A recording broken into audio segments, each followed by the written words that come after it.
तीसरा तत्व अग्नि तत्व है। अब देखिए, हमारे शरीर में स्थित 7 चक्रों में से तीसरा चक्र मणिपुर चक्र है, जिसे अग्नि चक्र भी कहा जाता है। मणिपुर चक्र नाभि पर स्थित होता है। इसका रंग पीला है। अब अगर हम आसमान में बनने वाले इंद्रधनुष को देखते हैं तो इसका तीसरा रंग पीला नजर आता है। अग्नि तत्व का रंग लाल है और अग्नि तत्व का बीज मंत्र रम है। अब अगर हम अयोध्या नरेश के पुत्र राम की बात करते हैं तो उन्हें सूर्यवंशी भी कहा गया है। मणिपुर चक्र को ही सूर्य चक्र भी कहा जाता है। राम को ही नारायण कहा गया है। नारायण का एक नाम सूर्य नारायण भी है। विष्णु जी पालन करता है।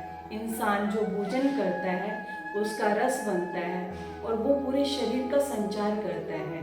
ये हुए विष्णु जी पालन करता। ज्योतिष शास्त्र में सूर्य को आत्मा का कारक कहा गया है, जो परमात्मा के नूर की अंश मात्र है।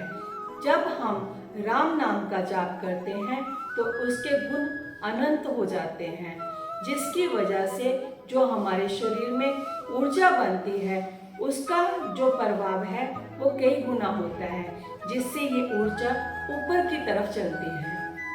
अब देखिए, जब हम रा का उच्चारण करते हैं तो इसका उच्चारण स्थान हमारा कंठ है। जब कंठ से हम रा का उच्चारण करते हैं तो र नहीं रा आता है। अब शक्ति के रूप में अगर इसके ऊपर अंक की बिंदी लगा दी जाए तो अक्षर बन जाता है रम। रम के साथ में म एक धातु है जो हमारे शरीर में सप्त धातुएं हैं, उसका बीज मंत्र है मम। अब देखिए, जब हम अग्नि तत्व के बीज मंत्र रम का उच्चारण करते हैं तो अ की ध्वनि जुड़ने के साथ में वो राम अक्षर बन जाता है, जिसमें म धातु है और र धातु है।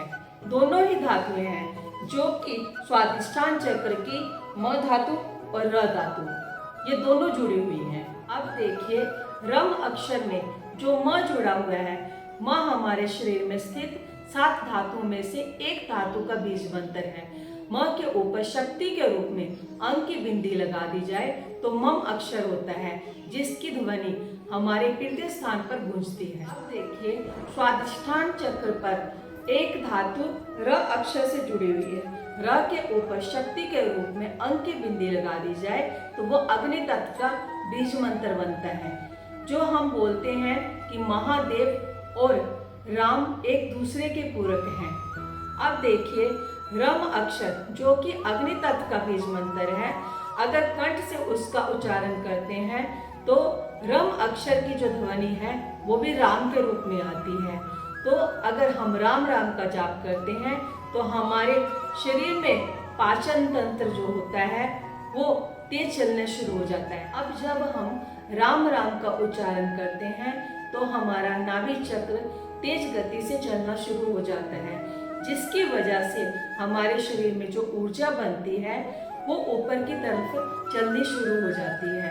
अब देखिए, जब सूर्य उगता है उसका रंग संतरी होता है और स्वादिष्ठान चक्र का रंग भी संतरी है। इसलिए कहा गया है कि राम और शिव दोनों ही एक दूसरे के पूरक हैं। अग्नि और जल का संबंध हम सब जानते हैं। अग्नि की 7 जीवा है, जिसमें से एक काली है। माँ शक्ति ने जब जब काली का रूप धारण किया तब तब महादेव ने उनको शांत किया, क्योंकि महादेव जल तत्व से संबंधित हैं, उनके आराध्य हैं। जब कोई इंसान किसी की विरह में जलता है तो आंसुओं के रूप में जल उसको शांत करता है। जब कोई स्त्री या पुरुष काम उत्तेजना में जलते हैं तो रज और वीर्य के रूप में जल ही उसको शांत करता है। ऐसे ही हमारे शरीर में जब पाचन तंत्र कमजोर होने लगता है तो डॉक्टर हमें कहते हैं कि ज़्यादा से ज़्यादा जल पीजिए, और अगर हमारा पाचन तंत्र सही नहीं है तो हमारे शरीर में कैल्शियम की कमी होनी शुरू होती है। अब ज्योतिष शास्त्र के अनुसार कहा गया है कि चंद्रमा कमजोर हो गए, क्योंकि हमारे शरीर में सबसे ज़्यादा मात्रा जल की है। अगर उसमें से 1% भी कम होता है तो हमारा मन अशांत होने लगता है, क्योंकि चंद्रमा का संबंध मन से है। अग्नि आत्मा का कारक है और जल मन का कारक है। जल महादेव से जुड़ा हुआ है, अग्नि नारायण से जुड़ी हुई है। ये हैं दोनों एक दूसरे के पूरक, जो एक दूसरे के बिना कभी नहीं चल सकते। अगले वीडियो में हम जानेंगे कि महादेव और नारायण का हमारे नाभि चक्र यानी अग्नि तत्व से क्या संबंध है।